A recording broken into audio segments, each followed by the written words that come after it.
mentira,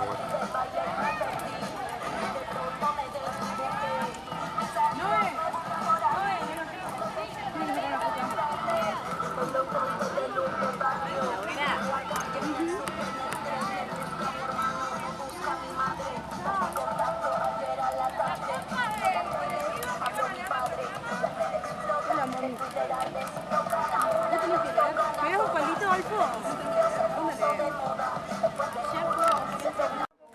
Unidas en el dolor y el enojo, para reclamar por nuestros derechos vulnerados. Como es sabido, a nivel internacional, las mujeres nos hacemos cargo de los cuidados del hogar. No tenemos acceso real a cargos de poder. Tenemos menor salario en mismas tareas.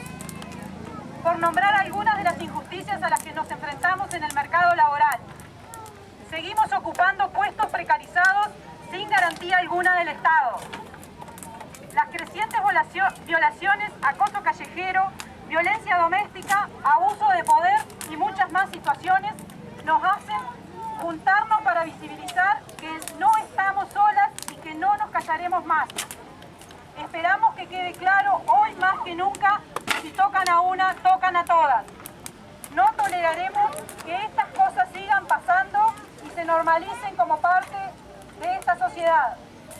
La cultura de la violación debe terminar y por eso también marchamos. Año a año perdemos decenas de compañeras víctimas de femicidio, por lo que creemos que sobran los motivos para salir a redoblar la lucha juntas y organizadas. Este último año fueron 32 las mujeres asesinadas. Fueron 32 las mujeres asesinadas.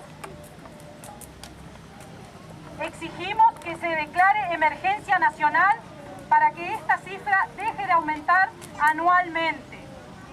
Por todo lo anteriormente mencionado, las mujeres nos unimos, danzamos y sostenemos nuestro grito de desobediencia, libertad y resistencia. Hoy marchamos y gritamos, las mujeres juntas decimos, ni amas ni esclavas, no nos callamos más.